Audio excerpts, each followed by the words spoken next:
porque precisava acompanhar o jogo do Vasco na sequência, mas o Vasco também fez sua parte. Venceu e venceu muito bem a Portuguesa, e aí ficou uma sensação estranha, né?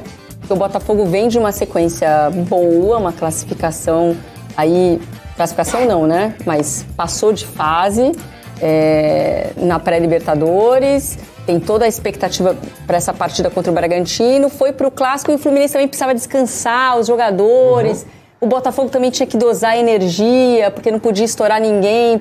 Então, estava tentando se classificar, mas o John Textor se manifestou antes e falou, olha, gente, se não classificar, tá tudo bem, viu? Já tirou a pressão pro jogo também, né, Coutinho? Eu acho assim, o jogo ontem, ele é muito condicionado por esse cenário que você citou, Joana, dos compromissos recentes do Fluminense, né? A gente disputou uma final cansativa na quinta-feira, entrou em campo com o time inteiro reserva, né? O Fluminense não começou com nenhum titular. É claro que é um time reserva que tem Renato Augusto, que tem Terãs, que tem Douglas Costa, que tem John Kennedy, né? Que não é nem bem dizer que é um reserva do time, que ele joga sempre. Tem o Guga, que também é um jogador muito frequente na equipe titular do Fluminense.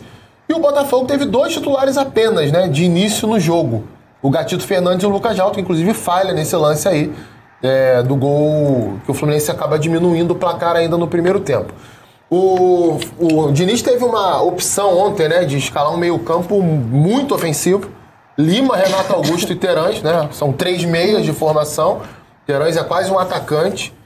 E o Fluminense sofreu muito para fazer a recomposição, né? O Botafogo teve um meio-campo bem forte, aliás, destacar o jogo feito pelo Gregory, pelo Cauê. Para mim foi o melhor jogador em campo junto com o Marlon Freitas, né? A gente tá vendo o Cauê aí desarmando e aliás, uma recuperação do Marlon Freitas no Botafogo, né? Verdade, né? E ele passou por uma semana difícil, né? Ele tem vivido momentos difíceis porque fez um segundo turno muito ruim. É um dos alvos da torcida nesse momento, aquele lance da piscadinha lá contra o Palmeiras no final daquela partida em que o Botafogo leva virada, em que ele simula uma falta ali e logo depois acaba saindo o gol de empate do Palmeiras e depois a virada. Então ele ficou muito marcado por aquilo, perdeu até a posição no time. Hoje ele não é um titular do time do Botafogo. E aí, o pai dele faleceu ano passado, o sogro faleceu essa semana, ele até não foi relacionado para o jogo contra a Aurora no meio de semana, e ontem foi muito bem. Para mim, ele e o Cauê, repito, o Cauê que rouba essa bola do André aí e acaba sofrendo um pênalti que bota o Botafogo de novo na frente, são os melhores em campo. O Botafogo que começou marcando bem a série de bola do Fluminense, faz 2-0 rápido, depois, obviamente, pelo calor que estava fazendo no Maracanã, não ia aguentar aquela pegada, recua um pouco o bloco de marcação e aí apresenta problemas para defender a profundidade. O Fluminense cresce um pouco no jogo, quase sempre pressionando o Lelê, né, em profundidade. O Lelê faz um gol, mas tem outros 2 lances em que ele sai ali em condições de marcar e acaba optando pela jogada errada, precipita a finalização. No segundo tempo, o Botafogo volta a ser melhor no início, né? Termina a primeira etapa sendo pressionado pelo Fluminense e com a vantagem um pouco menor do que havia feito anteriormente. O Botafogo volta um pouco melhor, né? Reorganiza o time, tem a entrada de alguns jogadores que são titulares também, mas aí o Diniz começa a botar o Fluminense muito pra frente, né? Em determinado momento, o Marquinhos... Ele substitui toda a linha de defesa. Em determinado momento, o Martinelli virou zagueiro junto com o André, o Marquinhos, que é ponta, tava com a seleção olímpica, né? Pré-olímpica, joga de lateral direito, entra como lateral direito, ele que é canhoto, ele é um ponta que gosta de jogar pela direita, mas como ele estaria bem adiantado naquele momento, ele atua naquele setor. Ele, inclusive, faz a jogada do pênalti infantil cometido pelo Damian Soares em cima do John Kennedy. Há um empate do Fluminense, mas depois o Botafogo, 2 minutos depois, já consegue aquele desarme em cima do André, a falha do André, faz o 3-2, faz o 4-2. Acho que é um resultado justo, porque o Botafogo, no somatório dos 90 minutos, foi um time mais equilibrado e mais eficiente que o Fluminense. Esse é um jogo bem interessante para assistir e analisar, porque são 2 treinadores que têm ideias bem distintas, de 2 elencos que apostam em características bem diferentes de jogo. Isso é bem legal, porque não tem um certo e errado, né?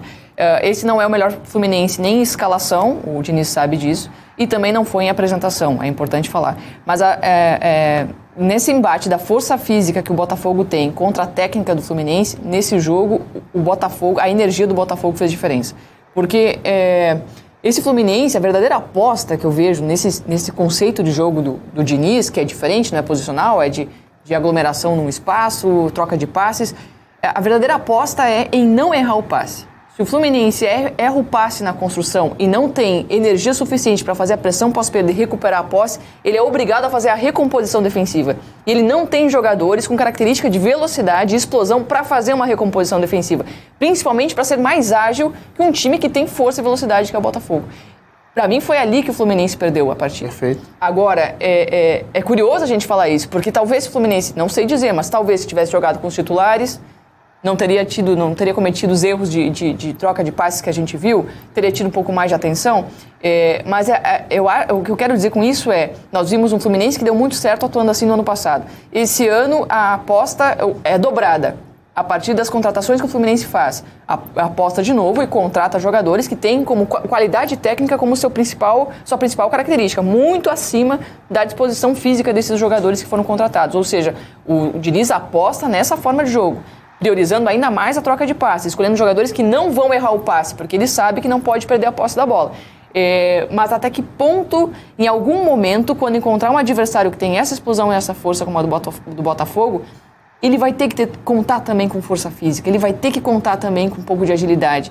E aí eu acho que vai ser um desafio enorme ele encontrar esses jogadores para equilibrar a forma de jogo dele, ainda que ele continue apostando no mesmo conceito que ele tem, que eu acho que acerta.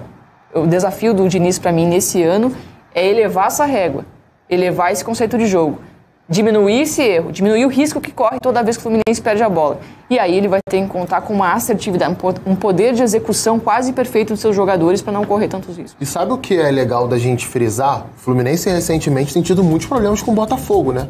A gente tá vendo até aí na tela aí, ó. Últimos 5 jogos. Clássicos. E isso tem tudo a ver com o que a Jéssica tá citando, porque a gente pega esse recorte aí, não é por acaso. Esse recorte aí é exatamente o período em que o time do Botafogo passou a ter essa característica a partir do Brasileirão de 22, lá com o Luiz Castro. Segundo turno do Brasileirão de 22, o Luiz Castro. Montagem do grupo já. Exatamente. São jogadores... Se a gente pega o elenco do Botafogo, são jogadores fortes, jogadores altos, jogadores rápidos, né, que fazem com que o time jogue melhor quando atua em transição, rouba a bola e acelera. Né? Foi assim no Campeonato Brasileiro do ano passado, em vários jogos do primeiro turno. Essa é a característica do Botafogo. Não que só saiba jogar assim, o Botafogo também pode fazer outro tipo de jogo, mas a principal característica é essa. E aí, a gente tá vendo aí também, né, João, nos últimos 11 clássicos. Aí é um outro recorte, porque a gente estava mostrando primeiro o recorte clássico Fluminense-Botafogo, né, que o Botafogo tem vencido. Tem um empate, acho que no meio, né? Agora a gente está fazendo um recorte dos últimos 11 clássicos, né? Claramente tem um problema aí no Fluminense. E é onde os jogos são mais pegados, né? São mais competitivos e essa capacidade que a Jéssica citou de recomposição, né, de você fazer boas transições defensivas, ela acaba se colocando mais à prova, porque são jogos em que tem menos espaço, os adversários marcam mais, né? O nível de intensidade sobe pela rivalidade em questão.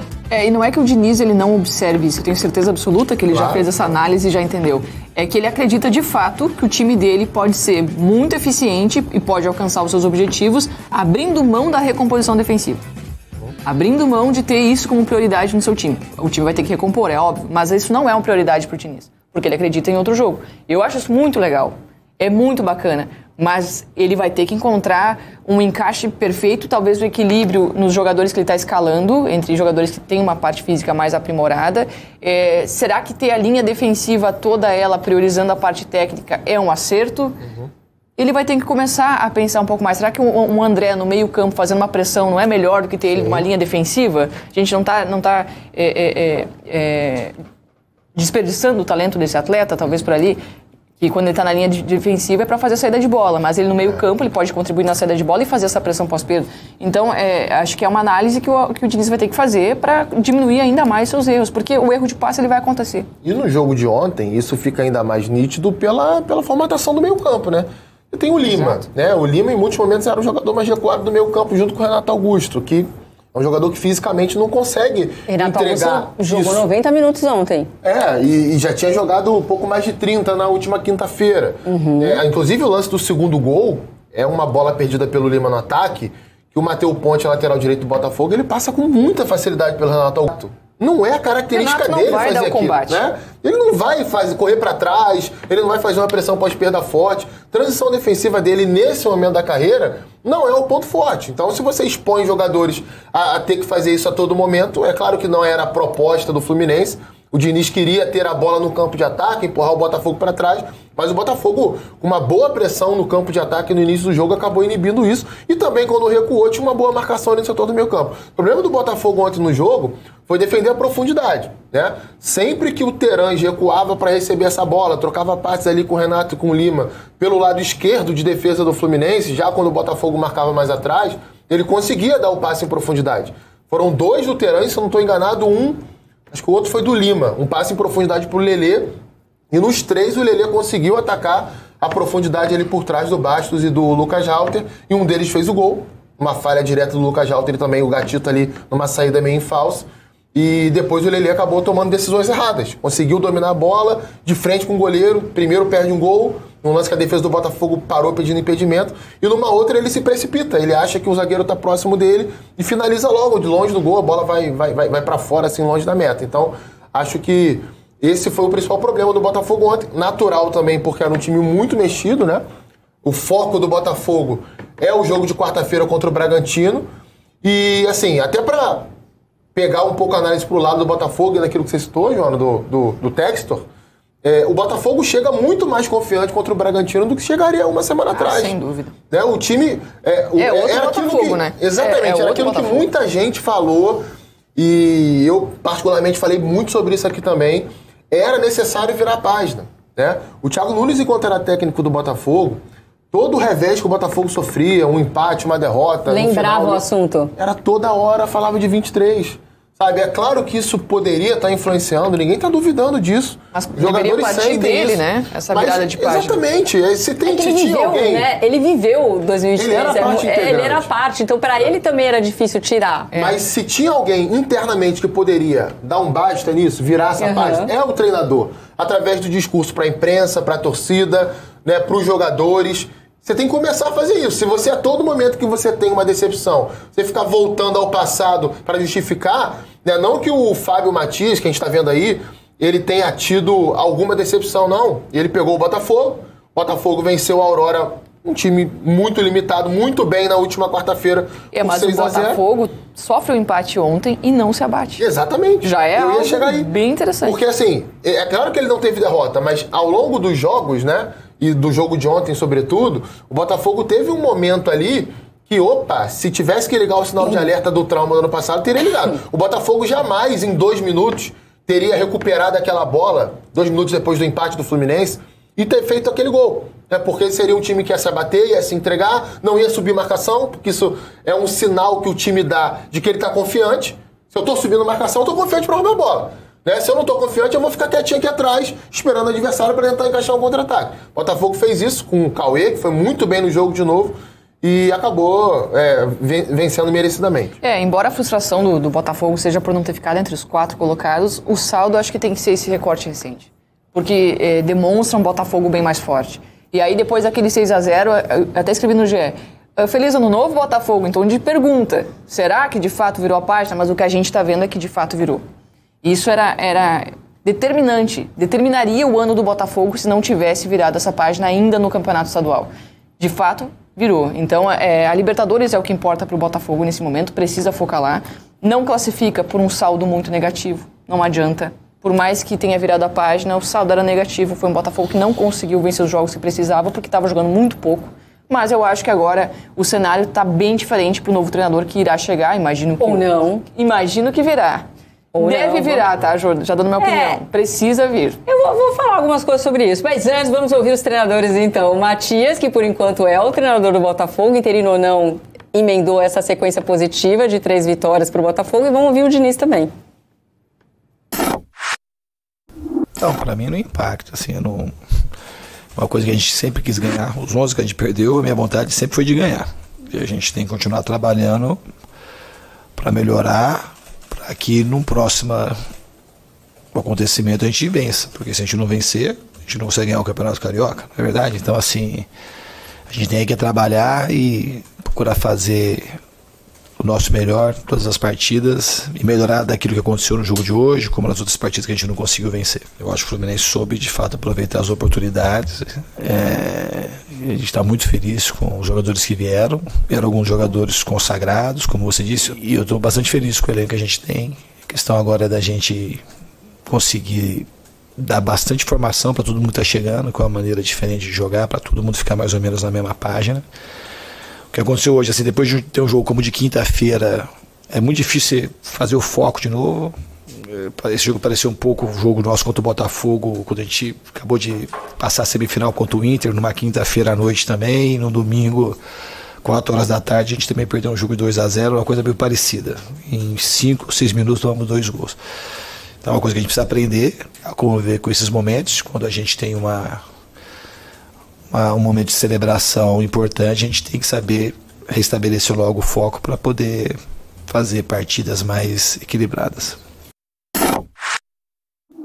Ter tido o contato hoje, ter jogado contra o Diniz, eu falei isso antes, tá? Quando ele veio do banco ao encontro para me cumprimentar, eu falei: Diniz, estou realizando um sonho de poder fazer esse jogo contra você, que é um treinador hoje, que dentro da representatividade do jogo hoje, ele tem um jogo diferenciado, um jogo que ele tem o respeito pelo atleta, ele tem o respeito pelo aquilo que o atleta pode fazer. É um jogo gostoso de assistir. Várias pessoas falam: pô, Fábio, no passado você está na segunda equipe do Red Bull, jogando lá com os jovens. A gente jogava com uma idade de 18 anos, muitos jovens no campeonato profissional, e hoje a gente está aqui. Então, quanto mais pessoas nos valorizam, melhor é. Mais o teu trabalho flui, mais as coisas acontecem. Então hoje eu me sinto muito valorizado pela oportunidade que eu estou tendo. E as oportunidades para treinadores hoje aqui no Brasil, elas são menores, né? E, cara, eu acho maravilhoso. Quanto mais técnicos estiverem de fora, nós vamos evoluir como treinadores também. Acho isso importante, essa briga de fora, de dentro. Cara, acho uma besteira muito grande isso aí. E o principal é entender o cenário e as pessoas que te valorizam. Cara, tem gente boa hoje no futebol brasileiro. E eu cansei de jogar contra caras bons, caras muito bons. E basta, e a gente tem que ter as oportunidades aos poucos. Acho que é uma construção, né?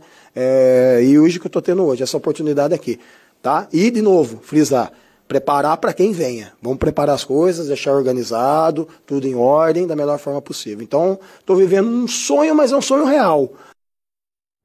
Por que ele está falando isso? Porque, na verdade, ele sabe das intenções do Botafogo, que hoje é realmente procurar um treinador. Está difícil, dentro do que o Botafogo acredita, das características que o Botafogo busca dentro do mercado brasileiro.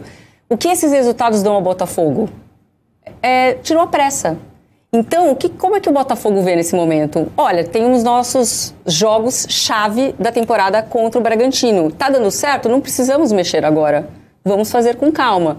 Ao mesmo tempo, eles querem dar uma proteção para o Fábio. O Fábio é uma conquista para o Botafogo. Eles queriam ter um assistente fixo na comissão do clube, um cara que manja muito de categoria de base, foi campeão da Copinha em 2020 com a equipe do Internacional. Então, ele já era, assim, um foco do Botafogo. Aí conquista ele. Olha, queremos um cara nesse perfil como comissão fixa.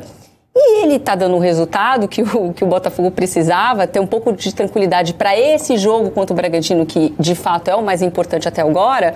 Então, assim, estamos procurando, a meta ainda é trazer um treinador, mas será que o John Textor pode mudar de opinião? Dependendo do rendimento nessas 2 partidas contra o Bragantino, porque uma coisa é fato, colocaram um pé no breque nesse momento, entendeu? Sim. É difícil, mas eu acho que o Textor pode acontecer. Pode mudar de ideia, né? Não é o provável no momento, mas... Mas assim, a fala do Fábio, ela é muito sábia. E ele é um cara experiente. Acho que ele tem muita competência e tem muito crédito por ter feito essa maré virar. Ele é um dos responsáveis. Não é por acaso. Quando o cara assume um time com toda a carga que tinha em cima do Botafogo e ele consegue reverter a situação, é óbvio que ele tem responsabilidade naquilo e tem méritos em cima disso. Mas a oscilação vai chegar como chega para qualquer clube, para qualquer time. Vai chegar um momento que o Botafogo vai perder. Vai chegar um momento que o Botafogo vai ser questionado. Pode ser agora, pode ser daqui 1 mês, daqui 2, 3, todo time passa por isso. E aí, quando está no comando, sob o comando do interino, a primeira coisa a ser contestada é o interino. a primeira coisa. Eu acho que o brasileiro tem um carinho pelo interino que tá dando resultado, né? Como se fosse um underdog ali.